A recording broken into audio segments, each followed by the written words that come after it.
చైతన్యమయీ సత్యమయీ పరమే.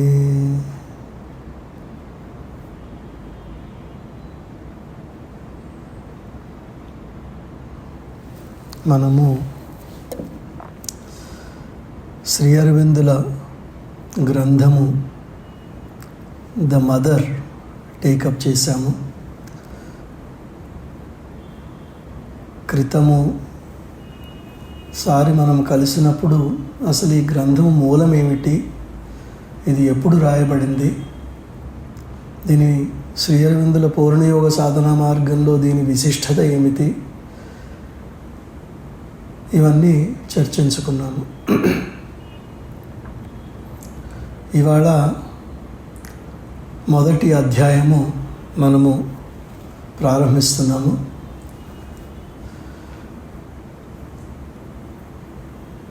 ఈ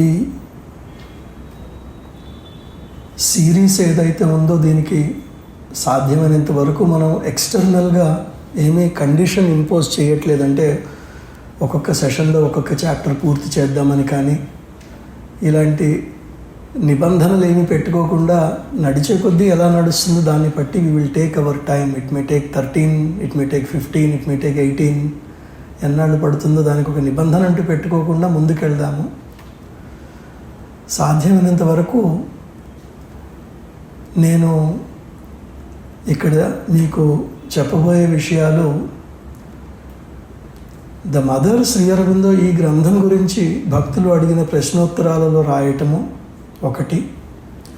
2, ఇక్కడ ఉల్లేఖించిన అంశాలను వేరే చోట్ల కనుక శ్రీ అరవిందో మదర్ స్పృశించినట్లయితే అక్కడి అంశాలను తీసుకొచ్చి మీ ముందు ఉంచే ప్రయత్నం చేస్తాను. దీనివల్ల ఏమవుతుందంటే మనకి 2 విధాలుగా బెనిఫిట్ ఉంటుంది. ఒకటి ఏంటంటే అసలు ఈ గ్రంథాన్ని పూర్తిగా మనము క్షుణ్ణంగా చదవడం ఒకటి. 2వది పూర్ణయోగ సాధనలో ఈ గ్రంథంలో టచ్ చేసిన వేరియస్ అంశాలను కూడా కొద్దిగా డీప్గా స్టడీ చేయడం అవుతుంది. సో అది అందువల్ల మన పూర్ణయోగ సాధన కూడా కొద్దిగా డీపెన్ అవుతుంది అన్నమాట.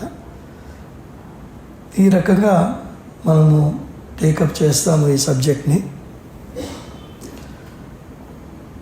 ఈ చాప్టర్ 1లోనే ఆల్రెడీ మనము చూసినట్లయితే ఎన్నో కీలకమైన అంశాలు శ్రీ అరవిందులు స్పృశిస్తారు. ఒకటి అసెంట్ అండ్ డిసెంట్, ఆరోహణ అవరోహణ.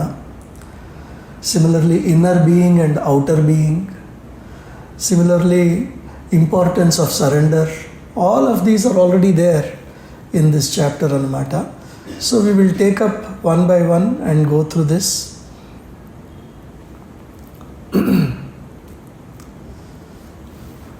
There are 2 powers that alone can affect in their conjunction the great and difficult thing which is the aim of our endeavor.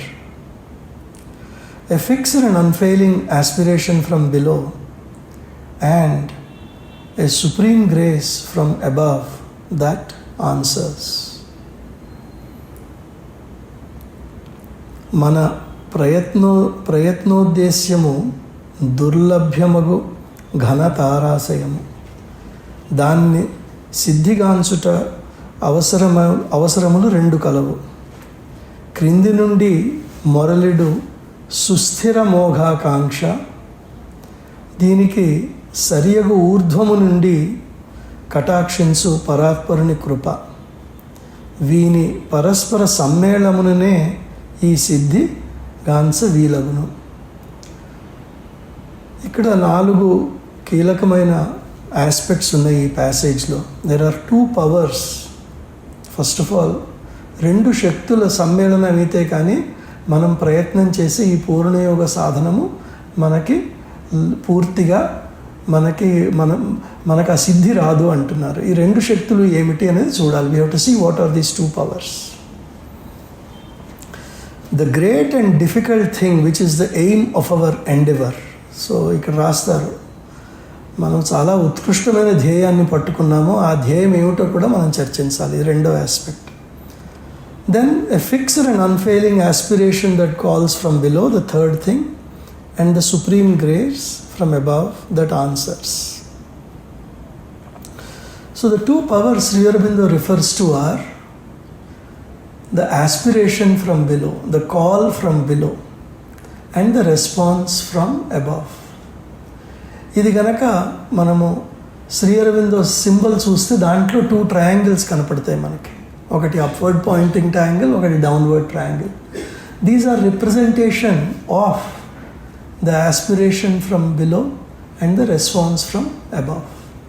And ఆ మధ్యలో స్క్వేర్ వస్తుంది, అదిగో ఆ తలుపులో ఉంది అది. పై ట్రయాంగిల్ ఆస్పిరేషన్, కింద triangle grace, square is a perfect realization. So ఈ 2 పవర్స్ని శ్రీ అరవిందుల వారు చెప్పుకొస్తారు. ఒక రకంగా చెప్పాలంటే మనం ప్రార్థన చేసినప్పుడు కూడా ఈ 2 శక్తులు పనిచేస్తాయి. ప్రార్థన అనేది మన హృదయం నుంచి భగవంతుడి పట్లకి పైకి ఎగసే ఒక పిలుపు, తర్వాత మన ప్రార్థనని అనుగ్రహిస్తూ పైనుంచి ఏదైతే ఆ కృప, అనుగ్రహము, ఆ సాక్షాత్కారములు భగవంతుడు ఇస్తాడో ఆ ప్రసాదము పైనుంచి దిగి వచ్చే ఇంకొక శక్తి. ఈ 2 శక్తుల సమ్మేళనము యోగ సిద్ధికి అవసరము అంటారు ఆయన. The great and difficult thing which is the aim of our endeavour. ఇక్కడ he is just dropping a hint, but he is not answering it fully. The great and difficult thing which is the aim of our endeavour. So what is the aim of our effort? మన ప్రయత్నము ఏ సిద్ధి కొరకు చేస్తున్నాము, దేనికోసం మనం ప్రయత్నం చేస్తున్నాము అంటే శ్రీ అరవిందుల యోగ మార్గంలో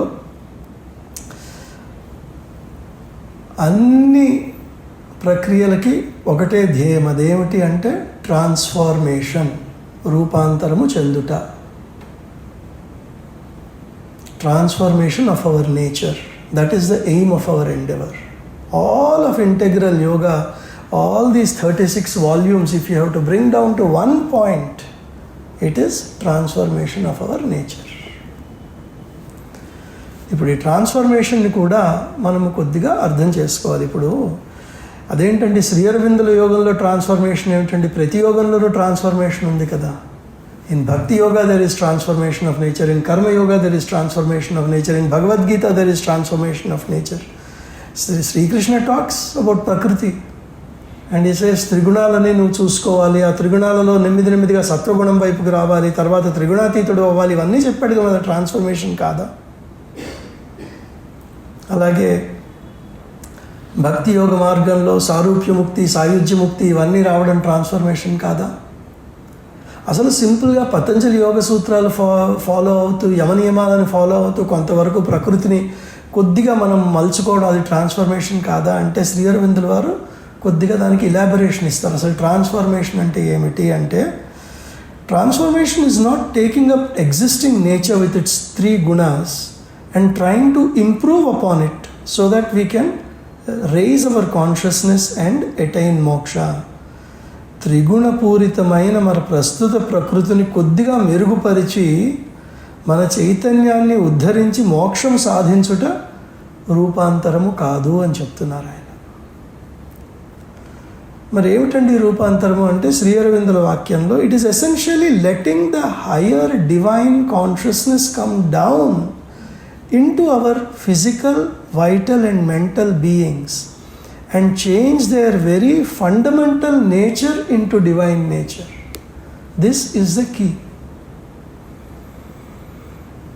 Transformation is not improvement of our existing nature. Transformation is not suppression of our existing nature. రూపాంతరణం చెందటము అంటే మనం నియంత్రించడం కాదు, మనం దాన్ని కంట్రోల్ చేయడం కాదు. రూపాంతరము అంటే ఆ ఫండమెంటల్ ప్రాపర్టీ ఏదైతే ఉందో అది మారిపోవాలి.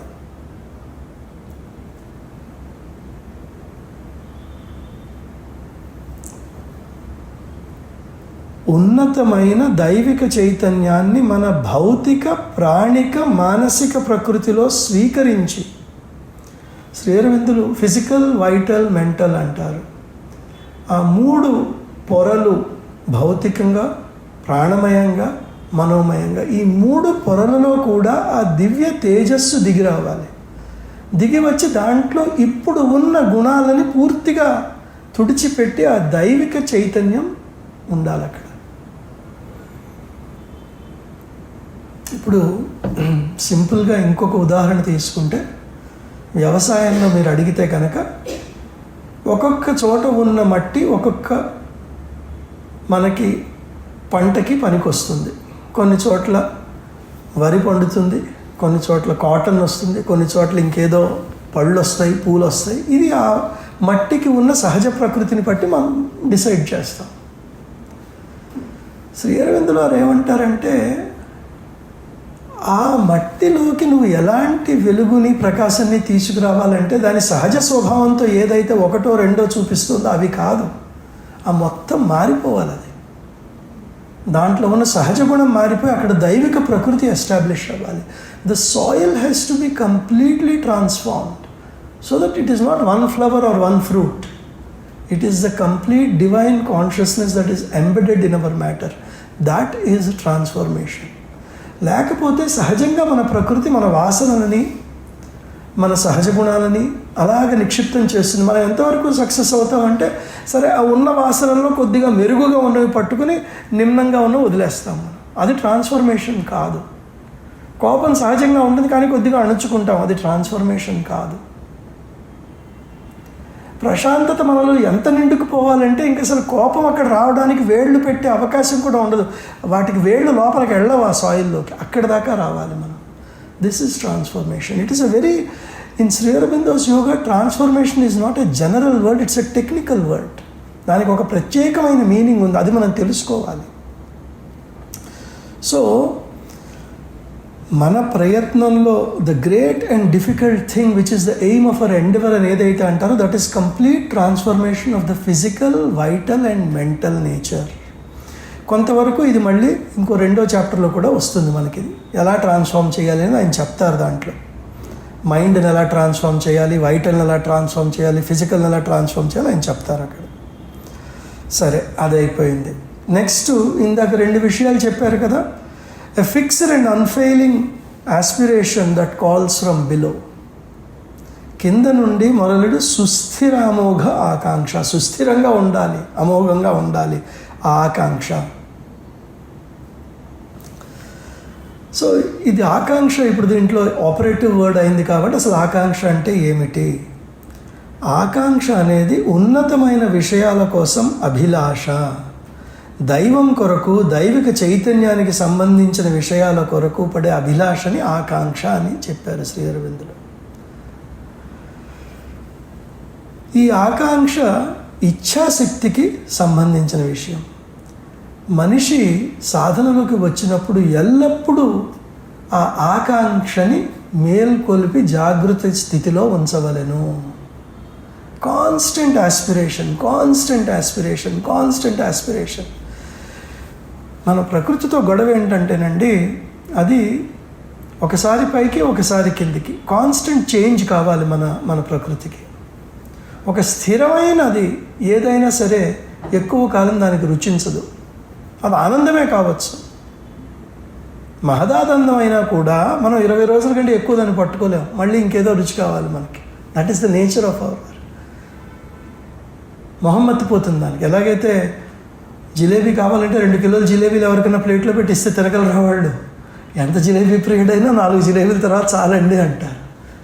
అలాగా మనకి ఏ రకమైన కదలిక కూడా మనం ఎక్కువ సహించలేము. విచిత్రం ఏమిటంటే, మనిషి ఎవరైతే ఆనందం కోసం, సంతోషం కోసం జీవితాంతం పరిగెడతాడో ఆ మనిషికి కూడా ఆనందాన్ని స్వీకరించే ఆ కెపాసిటీ చాలా తక్కువగా ఉంటుంది. ఒక ఆనందం 10 రోజులు అనుభవించిన తర్వాత ఆనందం మొహమ్మత్తిపోతుంది. ఇంక వేరే ఆనందం కావాలి, నాకు ఆ ఆనందం వద్దు. ఇలాంటి పరిస్థితుల్లో మన ఆకాంక్షని స్థిరంగా, నిరంతరంగా ఎట్లా ఉంచాలి అనేది ఒక సాధన. లోపల నుంచి రివోల్ట్ వస్తుంది మనకి. There is a revolt of the nature if you try to do it. సింపుల్గా మనం ఉంటాం, ధ్యానం చేద్దామని ఎప్పుడో అనిపిస్తుంది, బాబాయ్ జీవితం గడిచిపోతుంది, ఇక్కడి నుంచి మనం సాధన చేయాలని, ధ్యానం చేయాలని మొదలు పెడతాం.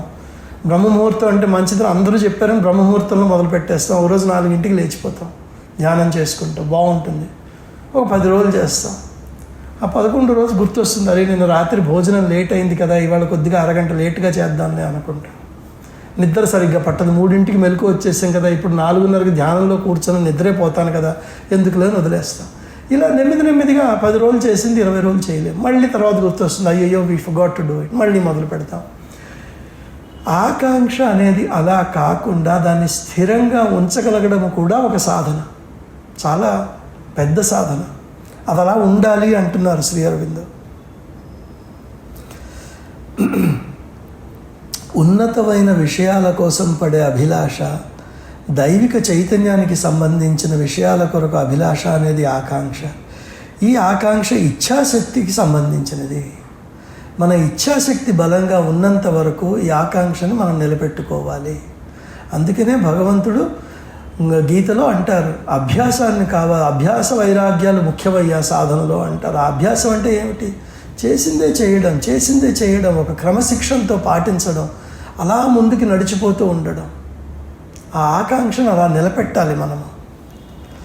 ఆ ఆకాంక్ష ఇచ్ఛాశక్తికి సంబంధించి మన హృదయ అంతరంగములో ఉన్న అంతరాత్మ స్థానము నుండి ఆకాంక్ష వచ్చును.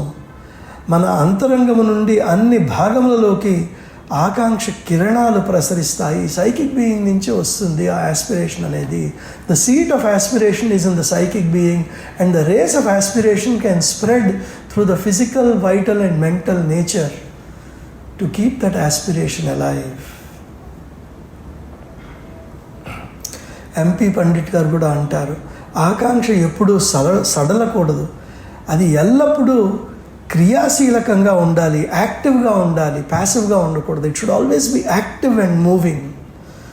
You must keep your aspiration steady and be patient in your endeavour and you are sure of success అంటారు మదర్.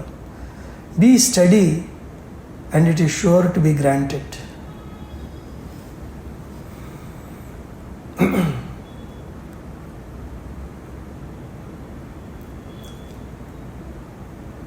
మనకి ఆధ్యాత్మిక మార్గంలో ముందు మనకి గురువు అంటే కూడా ఒక రకంగా ఆ స్థిరమైన నమ్మకం ఏర్పడడానికి నిజంగా పూర్వజన్మ సుకృతం ఉండాలి, ఆ అదృష్టం ఉండాలి. లేకపోతే ఓ గురువుని పట్టుకుని దశాబ్దాలు జీవితాలు గడిపే అదృష్టం ఎంతమందికో కలగదు.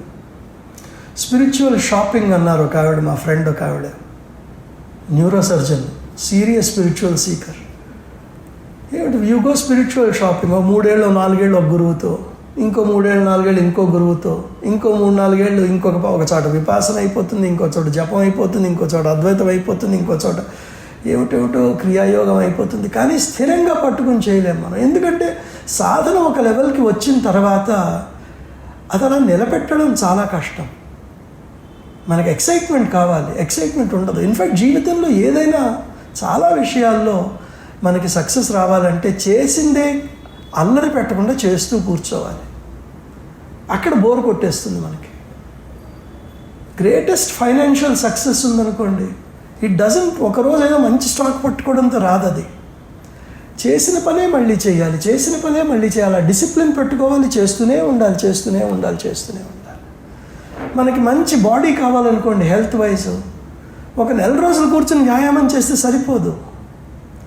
ఆ చేసిన చిన్న వ్యాయామాలే మళ్ళీ చేసి 10 ఏళ్ళు ఎవరైతే చేస్తాడో వాడే ఆరోగ్యం నిలబడుతుంది.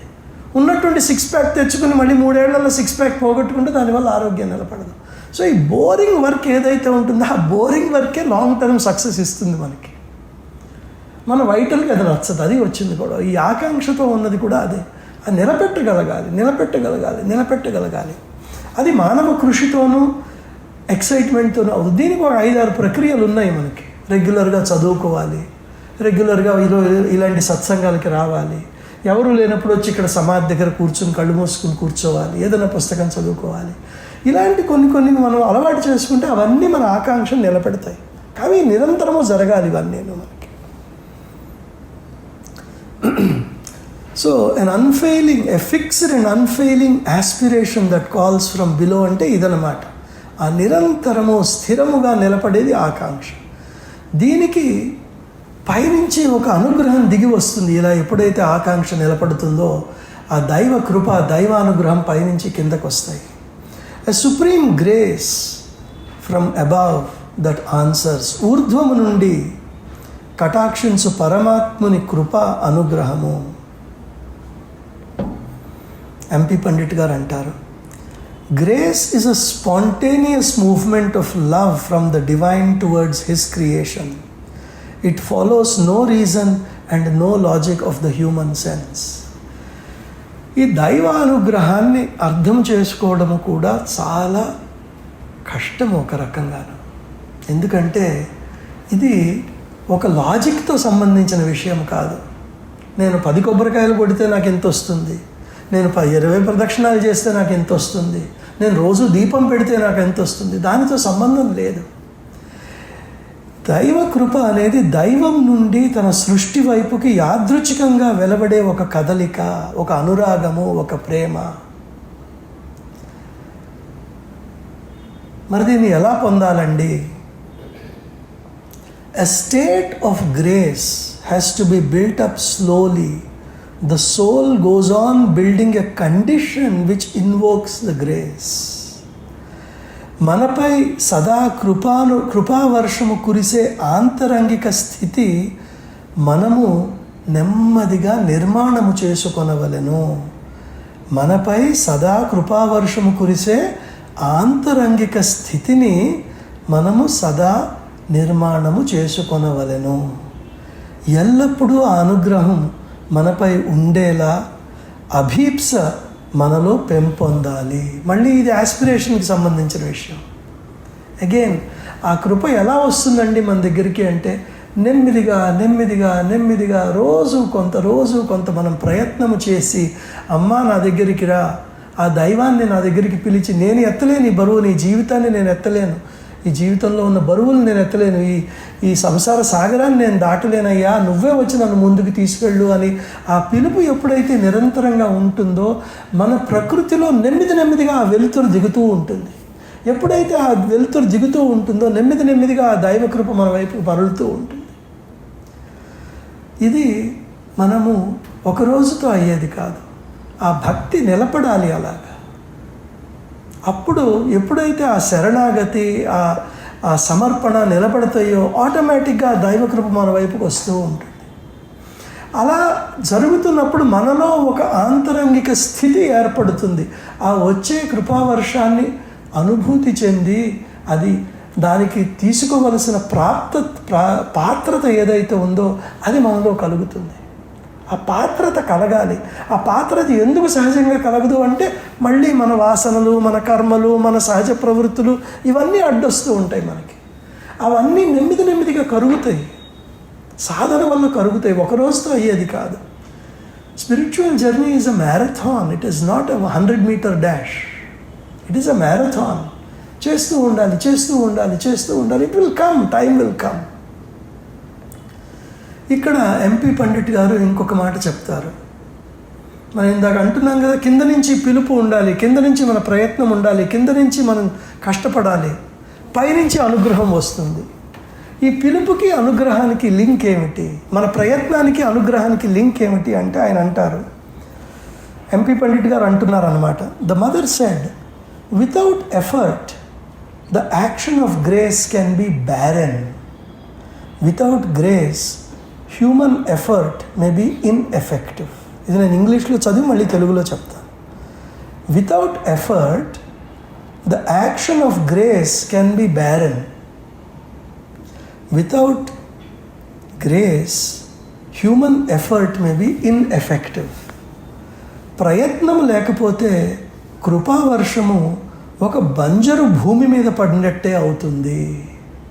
ఎప్పుడైతే ప్రయత్నం ఉండదో అమృతం కురిసినా మనకి అది పాత్రత ఉండదు. అందుకని దానివల్ల మనకి ఫలము లభించదు. ప్రయత్నం ఉంటేనే ఆ అమృత వర్షానికి, కృపావర్షానికి మనకి ఆ పాత్రత ఏర్పడి మనం దాన్ని ఆస్వాదించవచ్చు. ప్రయత్నం లేకపోతే కృపావర్షము ఒక బంజరు భూమి మీద పడినట్టే అవుతుంది. అనుగ్రహం లేని ప్రయత్నము నిష్ఫలమవుతుంది. మనం ఎంత ప్రయత్నం చేసినా అనుగ్రహం ఉండాలి. చివరికి ఆ అనుగ్రహం వల్లే మనకి ఆ పాత్రత వస్తుంది కూడా. సో ఈ రెండు ఉండాలి మనకి. ఒకటి ఉంటే ఒకటి సరిపోదు.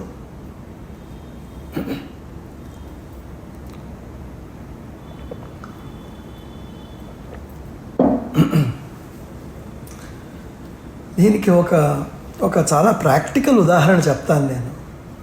అమెరికాలో ఎంతోమంది స్పోర్ట్స్ మెన్ ఉంటారు. ఆ స్పోర్ట్స్ ఆడి మంచి మంచి సంపాదన స్థితికి ఎదుగుతారు వాళ్ళ జీవితంలో. ఇప్పుడు ఐపీఎల్లో కూడా మనం అది చూస్తున్నాం.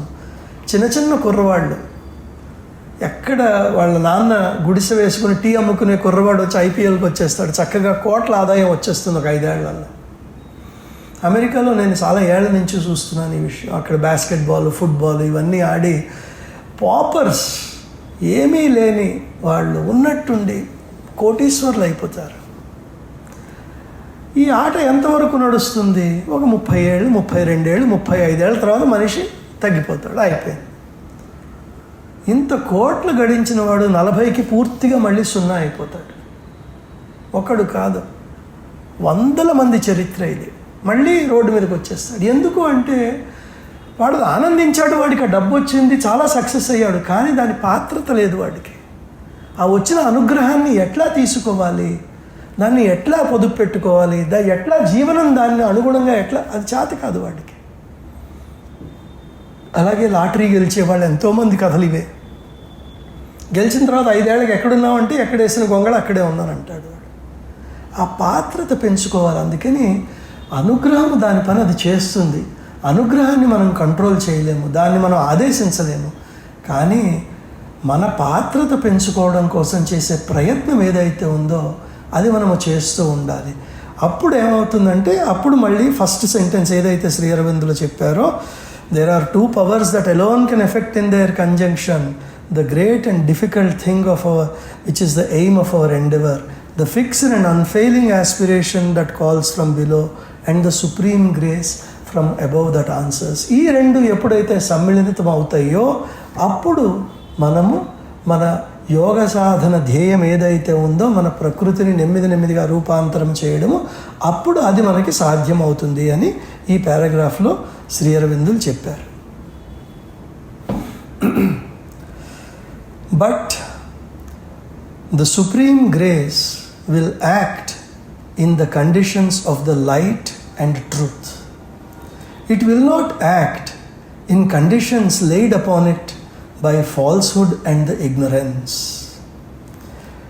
కానీ ఆ పరాత్పరుని కృప అనుగ్రహము సత్య తేజోపూరితమైన వాతావరణం మందు మాత్రమే పనిచేయును, అనృతాజ్ఞాన నియమితమగు వాతావరణమునందు పనిచేయదు. The supreme grace will act only in the conditions of light and truth. It will not act in conditions laid upon it by the falsehood and ignorance. ఇక్కడ 4 అంశాలు శ్రీ అరవిందులు స్పృశిస్తున్నారు. Truth, light, falsehood and ignorance. సత్యము, జ్యోతిర్మయము, అసత్యము, అజ్ఞానము అనే 4 పదాలు ఆయన స్పృశిస్తున్నారు. వీటిని కొద్దిగా మన శ్రీ అరవిందుల పరంగా దీన్ని అర్థం చేసుకోవడానికి ట్రై చేస్తాం. ఎందుకంటే ఈ పదాలన్నీనండి ఒక్కొక్క యోగ మార్గంలో ఒక్కొక్క నిర్దిష్టమైన అర్థము ఉంటుంది వాటికి. సత్యం అంటే అందరికీ తెలుసు, కానీ ఇక్కడ ఒక స్పెషల్ మీనింగ్ కూడా ఉంటుంది. అదేమిటి అనేది గ్రహించాలి. అప్పుడే మనకి ఇది యోగపూరితంగా ఎట్లా మనం బిహేవ్ చేయాలో తెలుస్తుంది అన్నమాట. Truth is the nature of the divine being. The Upanishad state that the divine truth has light for its form.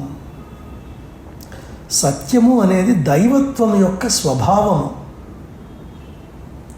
సత్యము అనేది దైవత్వం యొక్క స్వభావము. దైవిక సత్యం యొక్క భౌతిక స్వరూపము జ్యోతిర్మయము అని ఉపనిషత్తులు చెప్తాయి. ఇప్పుడు చూడండి, మనం ఎంతోమంది దేవతల పటాలు, చిత్రాలు చూస్తూ ఉంటాం. దాంట్లో చాలా చోట్ల వారి చుట్టూ రకరకాల వెలుగులు ఉంటాయి, రకరకాల ప్రకాశాలు ఉంటాయి. ఆ దేవత ఏ సత్యానికైతే ప్రతీకో ఆ వెలుగు ఆ దేవతని పట్టి, ఆ సత్యాన్ని పట్టి ఉంటుంది. ఫర్ ఎగ్జాంపుల్ ఒక చిన్న ఉదాహరణ చెప్తాను.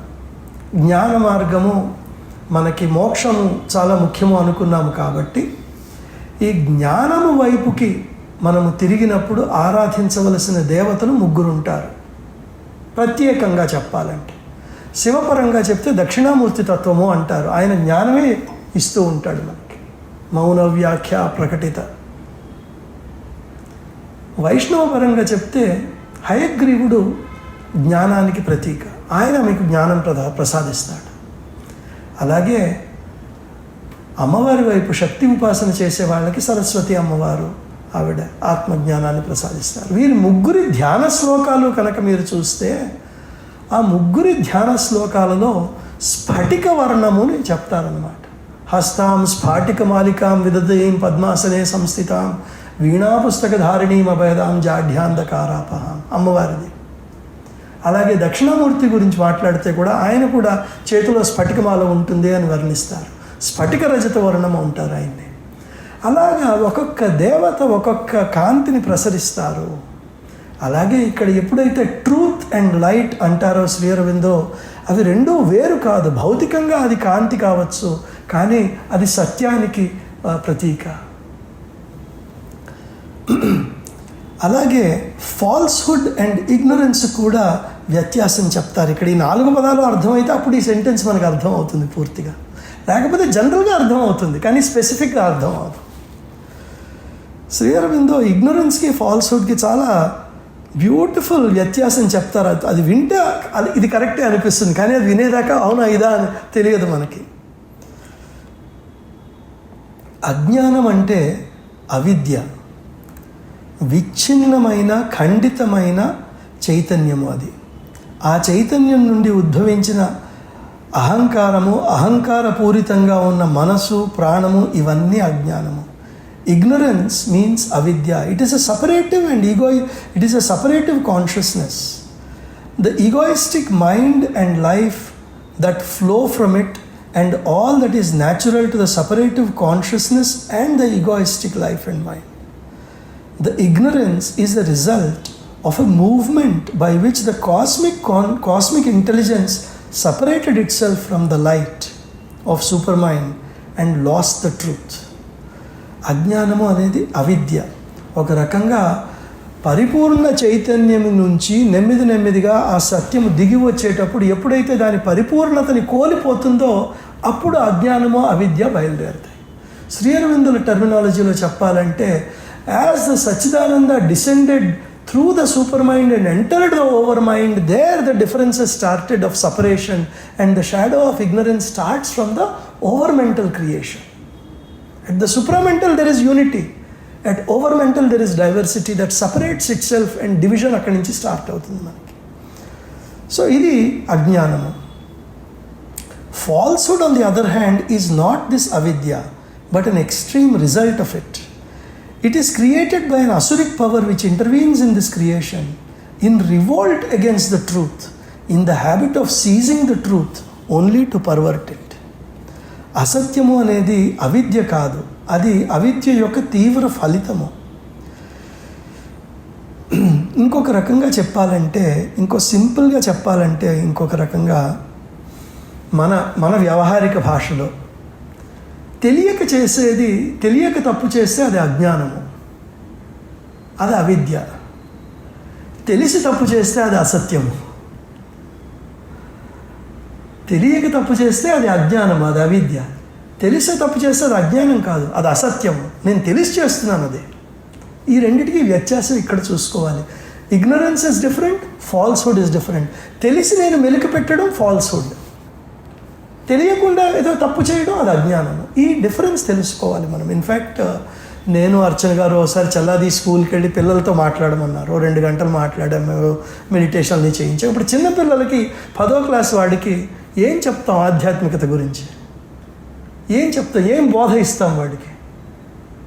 చివరిలోనే ఒకటి చెప్పాను.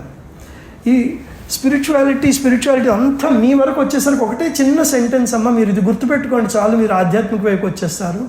తెలిసి తప్పు చేయకండి అని చెప్పాను. తెలిసి మీకు తప్పని ఏదైతే తెలుసో అది తెలిసి మాత్రం చేయకండి మీరు. ఇది ఒకటే సింపుల్ ప్రిన్సిపల్ పిల్లలకి. అదే ఇక్కడ కూడా వర్తిస్తుంది. తెలిసి తప్పు చేయడము అనేది అసత్యం, అది అజ్ఞానము కాదు. తెలియకుండా తప్పు చేయడం అది అజ్ఞానము. సో ఈ రెండిటికి శ్రీ అరవిందుల వారు వ్యత్యాసం చెప్తారన్నమాట. మాధవ్ పండిట్ గారు ఇంకో చోట అంటారు, There is redemption from ignorance.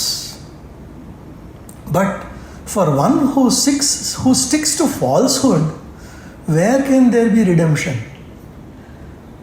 తెలియక తప్పు చేసేవాడికి ఎక్కడో అక్కడ బయటకు వచ్చే ఆస్కారం ఉంది. తెలిసి తప్పు చేసేవాడికి ఆధ్యాత్మికతలో ముందుకెళ్ళే ఆస్కారం ఎక్కడుంది అంటారు మాధవ్ పండిట్ గారు. సో ఇందాక చదివిన సెంటెన్స్ మళ్ళీ చదివి ముందుకెళ్దాం మనం. But the supreme grace will act only in the conditions of the light and truth. It will not act on conditions laid upon it by falsehood and the ignorance.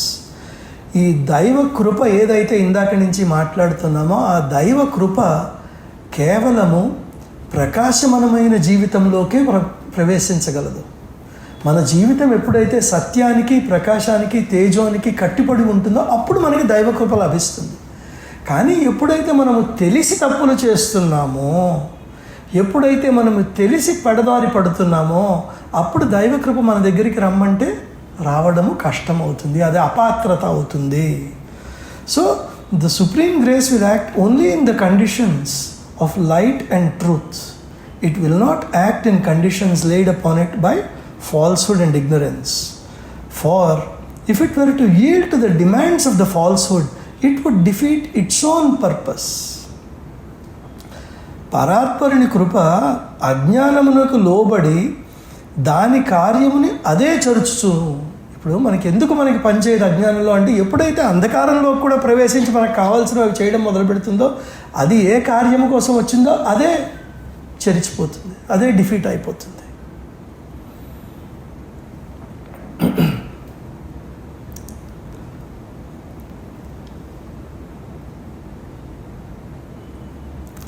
ఇక్కడ మదర్ని ఒకళ్ళు అడిగారు, if it were to yield to the demands of falsehood it would defeat its own purpose అని అడిగితే what does the defeat of its own purpose mean అని మదర్ని అడిగారు అన్నమాట.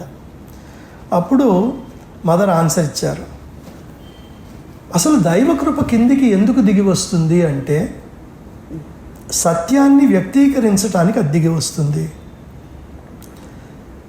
అది అసత్యాన్ని ఎప్పుడైతే పాటించడం మొదలు పెడుతుందో అది సత్యానికి వెన్ను చూపినట్టు అవుతుంది.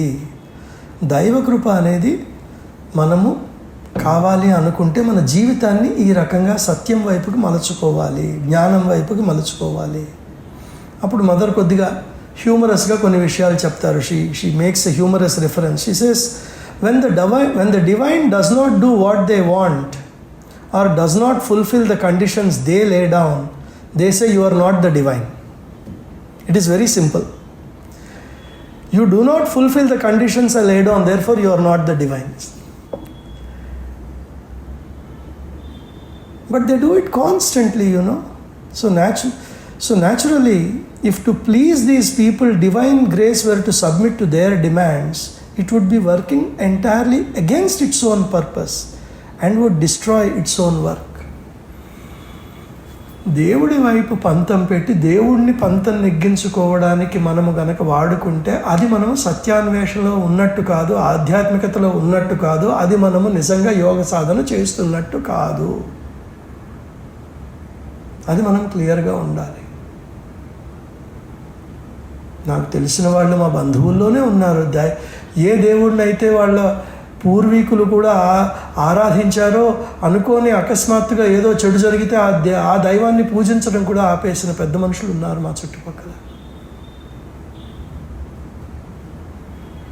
ఒకసారి అలాంటి పెద్ద మనిషి ఆ దేవుణ్ణి ఆరాధించడం మానేసి తర్వాత ఆయనకి అనారోగ్యం వచ్చి ఆయన పిల్లలు ఎవరి దగ్గరికో ఆస్ట్రాలజర్ దగ్గరికి వెళ్తే ఆయన చెప్పాడు, మీ ఇంట్లో ఒక దేవతను పూజించేవారు, ఆ దేవతను మీరు పక్కకి తీసి పెట్టేశారు, ఆవిడ పాపం వెయిట్ చేస్తుంది, ఆవిడని మళ్ళీ పిలిచి పూజ చేయండి అని చెప్పాడు. వాస్తవం చెప్తున్నాను. అలాగే మన సాధనలో ఉంటూ ఒక పెద్ద ఆవిడ కలకటాలో ఉండేవారు, ఇప్పుడు లేరు. అప్పట్లో అంకుల్ ఆంటీ ఇద్దరు ఉండేవారు. అంకుల్ ఐసీయూలో ఉండి బయటికి వస్తాడా సజీవంగా అనే అనుమానం ఉన్నప్పుడు కూడా ఆవిడ ఐసీయూ బయట కూర్చుని మే thy will be done, May thy will be done, May thy will be done అని ప్రే చేసి, అంకుల్ ఐసీయూలో ఉంటే నాకు ఆయన బయటికి రావాలని ప్రే చేయలా, అమ్మా నీ అనుగ్రహం ఎట్లా ఉంటే అట్లా జరగనివ్వు. దాట్ అసలు ఎంత శక్తి కావాలండి? 50-60 ఏళ్ల అనుభవం సాంగత్యం ఉన్న పతి ప్రాణాలు అలా దారంతో వేళ్లాడుతూ ఉంటే ఆవిడ నాకు వెనక్కి ఇచ్చేయని అడగలేదు. అమ్మ నీవెట్లా నడిపిస్తే అట్లా, మే దై విల్ బి డన్. ఆయన ఐసీయూ నుంచి బయటకు వచ్చి 10 ఏళ్ళు ఉన్నాడు. ఆ తర్వాత చూడండి దైవానుగ్రహం ఎట్లా పనిచేస్తుందో. అందుకని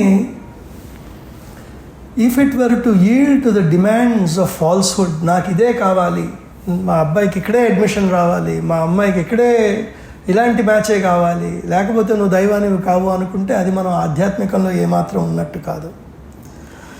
these are the conditions of the light and truth, the sole conditions under which the highest force will descend. And it is only the very highest supramental force descending from above and an opening from below that can victoriously handle the physical nature and annihilate its difficulties. So ఇక్కడ ఇంకా మనకి first పారాగ్రాఫ్లో ఏదైతే ఆయన explain చేశారో అదే continue చేస్తున్నారు ఆయన. These are the conditions of the light and truth, the soul conditions under which the highest force will descend.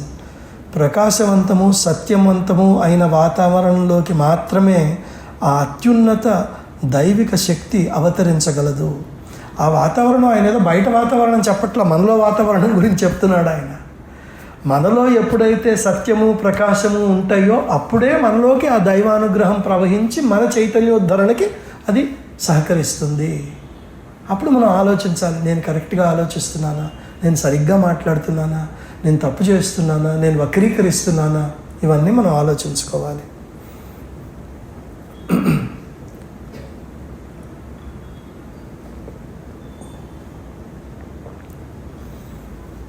And it is only the very highest supramental force descending from above and an opening from below that can victoriously handle the physical nature and annihilate its difficulties. అత్యద్భుతమైన ఆ అత్యున్నతమైన ఆ అతిమానస శక్తి ఎప్పుడైతే ఊర్ధ్వలోకాల నుంచి దిగి మనలోకి ప్రవేశిస్తుందో అప్పుడే మన భౌతిక ప్రకృతిని రూపాంతరం చేయడం సాధ్యపడుతుంది అంటున్నారు.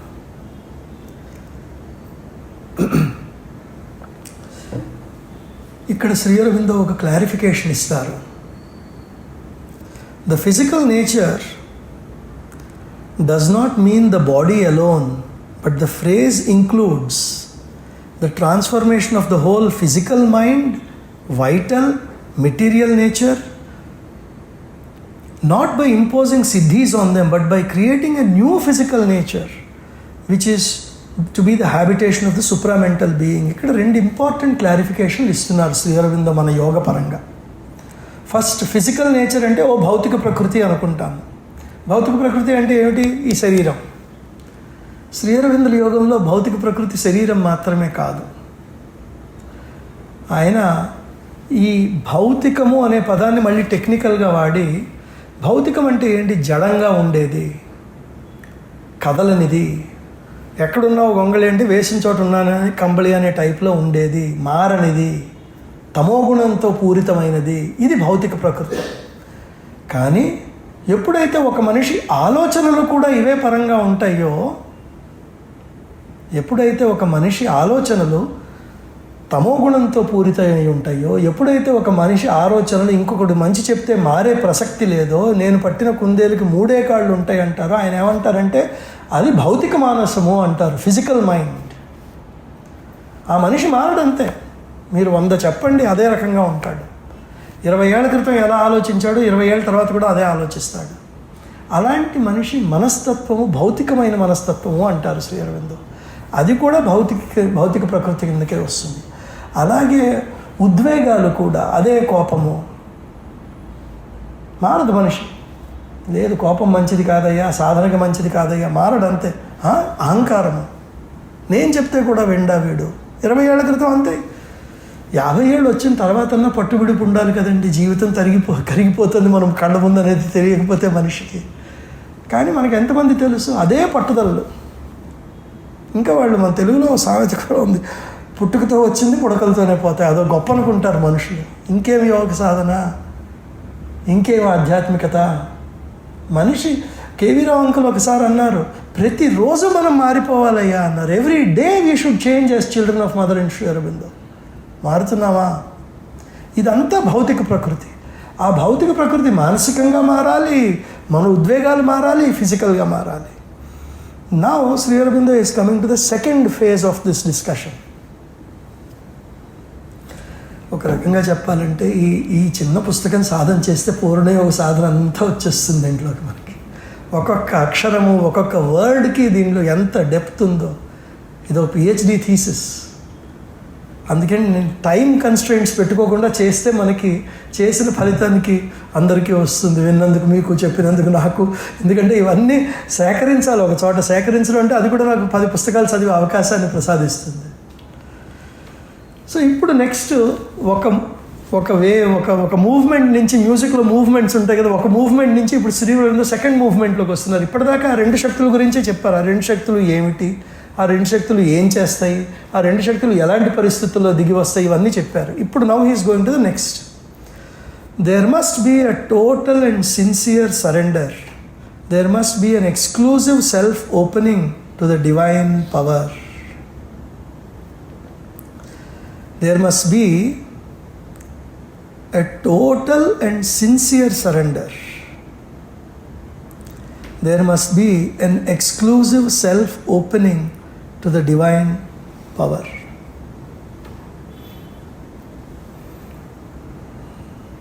ఈ టోటల్ అండ్ సిన్సియర్ సరెండర్ అనేది చాలా లోతైన ఫ్రేజ్. ఇది పరిపూర్ణమైన సమర్పణ ఉండాలి. పరిపూర్ణమైన సమర్పణ, ఎంతో సిన్సియర్గా ఉండాలి ఆ సమర్పణ.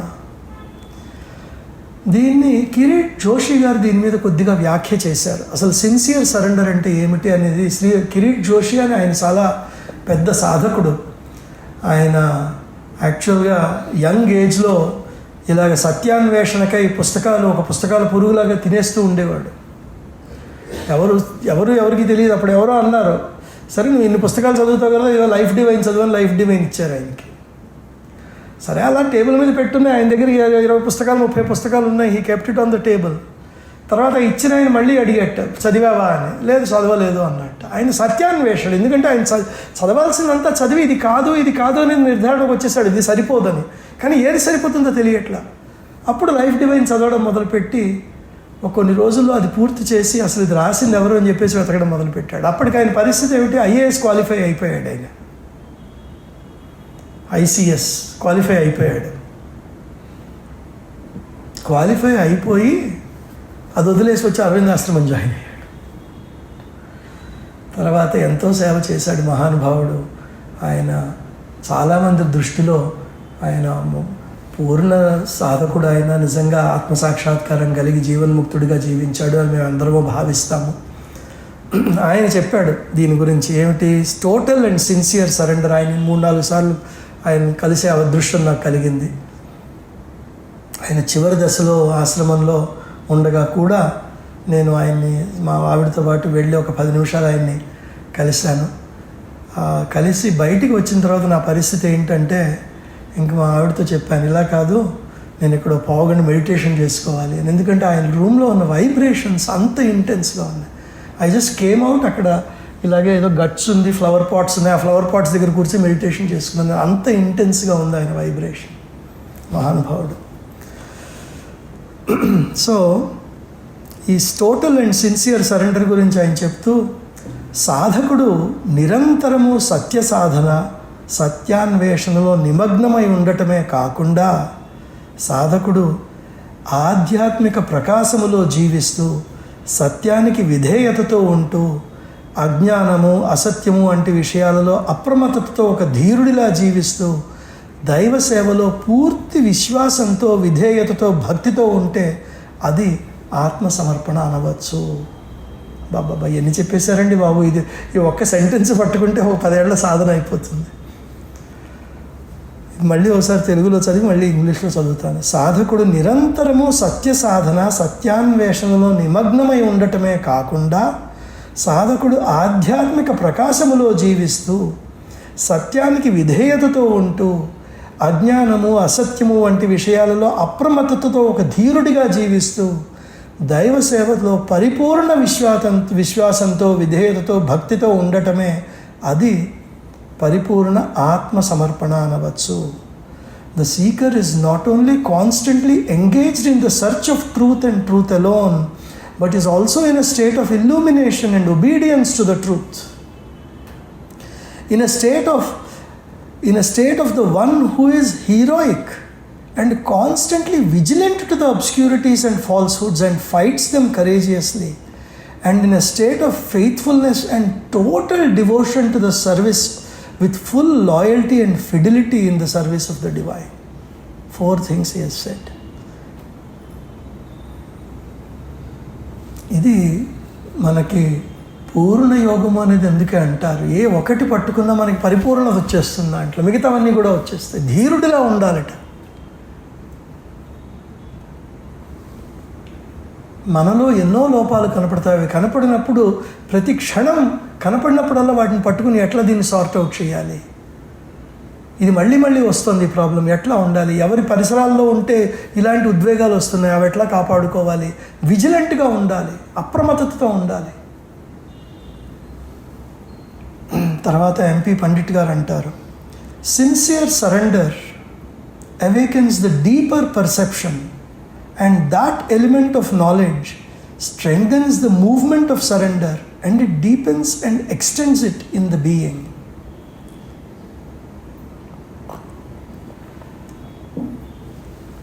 మన నిరంతర ఆత్మ సమర్పణ మనలో లోతైన అవగాహనని మేల్కొల్పుతుంది.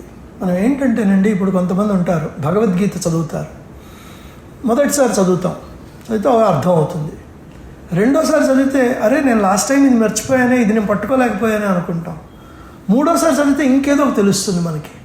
ఆ లోతుగా గ్రహించే కెపాసిటీ మనకి పెరుగుతుంది. ఆధ్యాత్మిక గ్రంథాలన్నిటికీ ఉన్న లక్షణం ఏమిటంటే, మనం ఎన్నిసార్లు చదివితే అన్ని కొత్త విషయాలు తెలుస్తాయి అదే గ్రంథం నుంచి. ఇక్కడ కూడా అంతే.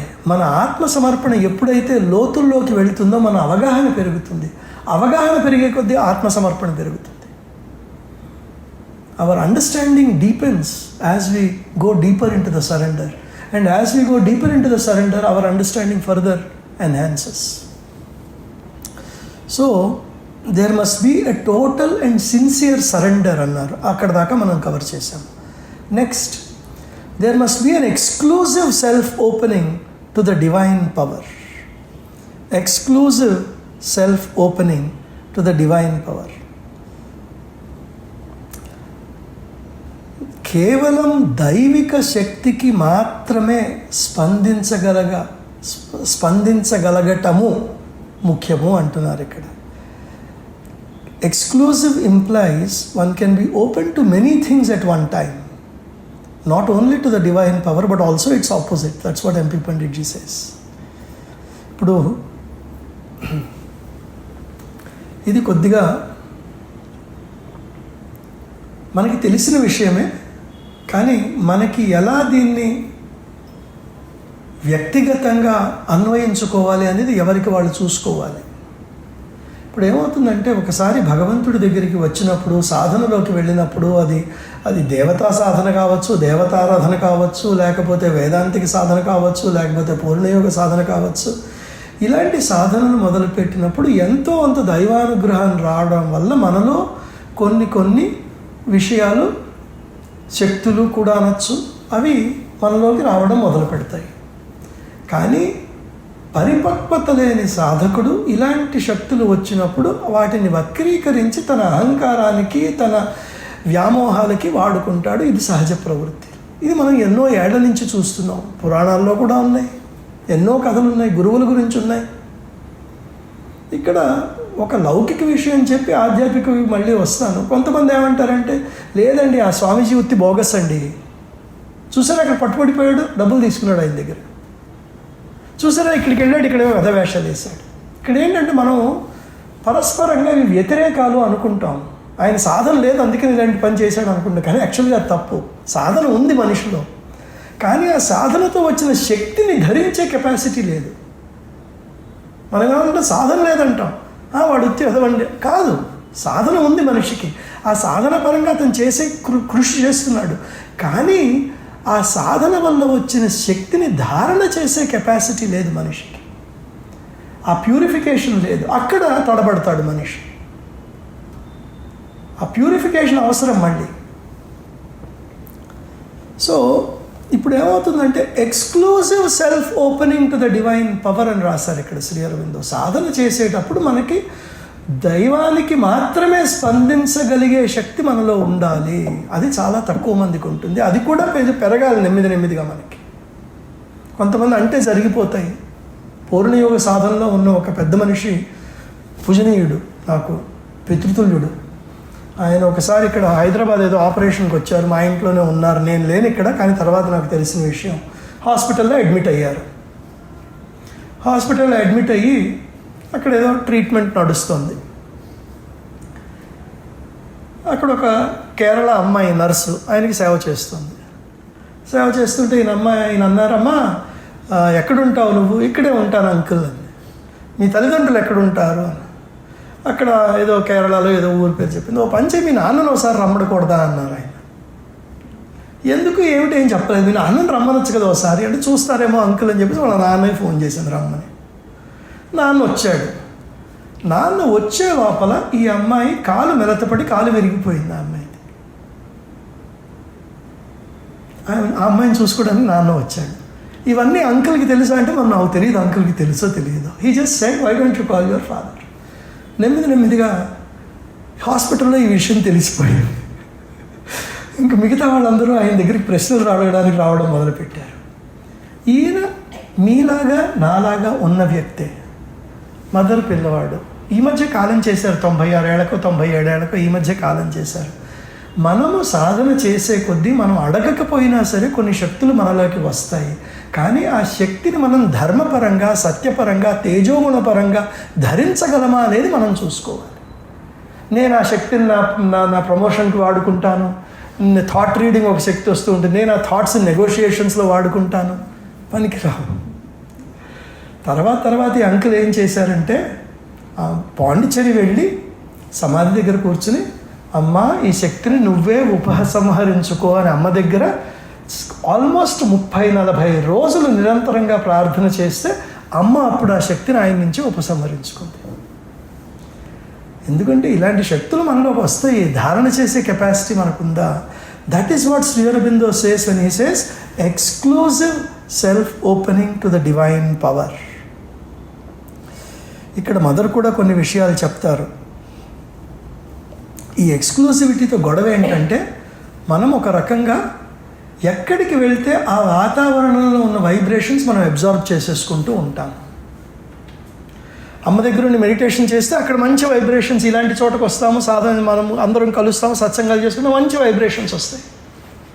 తర్వాత మళ్ళీ ఎవరి గృహప్రవేశానికో ఎవరి పెళ్ళికో వెళ్తాము, అక్కడ 100 మంది 200 మంది వస్తారు, వాళ్ళ వైబ్రేషన్స్ అన్నీ కలిసిపోయి ఉంటాయి. ఆ వైబ్రేషన్స్ అన్నీ మనలోకి ప్రవేశిస్తాయి, తెలిసినా తెలియకపోయినా. అలాంటి చోటకి వెళ్ళే ముందు ఒకసారి దండం పెట్టుకోవాలి. అమ్మ నేను వెళ్తున్నాను, ఆ వైబ్రేషన్స్ నుంచి నన్ను నువ్వే ప్రొటెక్ట్ చేయని దండం పెట్టుకుంటే మళ్ళీ ఆవిడ ప్రొటెక్ట్ చేస్తుంది మనకి. ఈ మిగతా వైబ్రేషన్స్ మనలో అబ్జార్బ్ చేసేసుకుంటాం. అప్పుడు కంటామినేషన్ వస్తుంది. అప్పుడు మనకు వచ్చే ఆలోచనలు ఆ బయట వైబ్రేషన్స్ పరంగా ఉంటాయి. మనకి తెలియని కూడా తెలియదు, మన ఆలోచనలు అనుకుంటాం. ఎప్పుడు ఏదో తినాలనిపిస్తూ ఉంటుంది, ఎక్కడికో వెళ్ళాలనిపిస్తూ ఉంటుంది. అవి మనవి కాదు, బయట నుంచి వచ్చిన వైబ్రేషన్స్ అనమాట. రెస్ట్లెస్నెస్ వస్తుంది. ఏదో ఉన్న ప్రాబ్లం, మనం నార్మల్గా దాని గురించి ఇంత ఆలోచిస్తే ఆ రోజే పడుకునే ముందు ఇంత ఆలోచిస్తాం. ఎందుకంటే ఇవన్నీ వైబ్రేషన్స్ మనలోకి అబ్జార్బ్ చేసేసుకున్నాం. అక్కడ మదర్ అంటారు, when we interact with people we absorb their vibrations. One can first become aware of it and be careful. What vibrations do we receive when we interact with people with so and so etc. Further, mother explains that the contamination of vibrations can also happen through food, even while breathing air and so on and so forth. So exclusive self opening to the divine పవర్కి problem ఏంటంటే, ఈ vibrations మనం బయట నుంచి మనలోకి ప్రవేశింపజేయించుకున్నది. వాటి వైపు కూడా కొద్దిగా మనం ధ్యాస ఉంచాలి, కొద్దిగా అప్రమత్తతతో ఉండాలి. కానీ మనం ఎప్పుడైతే అప్రమత్తతతో ఉండి, if you are well enveloped in this way with this light, the light of a perfectly glad and totally sincere surrender, when you are enveloped with that, it serves as a marvellous filter. If the aspiration and surrender are total, it is done automatically. You must see to it that they are total. పరిపూర్ణ ఆత్మ సమర్పణ, ఒక నిర్దిష్టమైన ఆకాంక్ష ఎక్కడైతే ఉంటాయో ఆటోమేటిక్గా మన చుట్టూతా ఒక కవచంలాగా అవి మనని ప్రొటెక్ట్ చేస్తూ ఉంటాయి అని మదర్ చెప్తున్నారు. అంటే మనం ప్రతిసారి భయపడక్కర్లేదు. మన ఆత్మ సమర్పణ, మన ఆకాంక్ష నిర్దిష్టంగా ఉన్నంతసేపు మన చుట్టూతా ఒక మాతృ ప్రొటెక్షన్ ఒకటి ఉంటుంది, ఒక కవచం ఉంటుంది. ఆటోమేటిక్గా ఈ వైబ్రేషన్స్ ఫిల్టర్ అయిపోతాయి అని మదర్ చెప్తున్నారు. అప్పుడు ఆ exclusive self opening to the divine power సాధ్యపడుతుంది. సో ఇది కొద్దిగా ఇన్కంప్లీట్ ప్యాసేజ్ అయినప్పటికీ కూడా ఇక్కడితో మనం ఆగి మనం మళ్ళీ నెక్స్ట్ సెషన్లో ఇదే చాప్టర్ టేకప్ చేద్దాము. కొద్దిగా మనము ఏకాగ్రతతో మదర్ని, ఆవిడ వైపు మనము నిర్దిష్టమైన ఆకాంక్ష, fixed and unfailing aspiration and total and sincere surrender, ఇవన్నీ మనలో ఉండేటట్టు ఆవిడ కొద్దిగా ఒక 2 నిమిషాలు దండం పెట్టుకుందాం.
మూడు సార్లు మనందరము కలిసి ఓంకారం ఉచ్చరిద్దాము.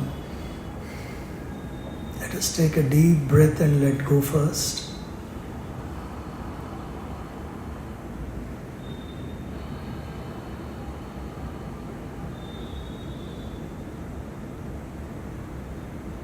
One more breath and we'll start Omkaram.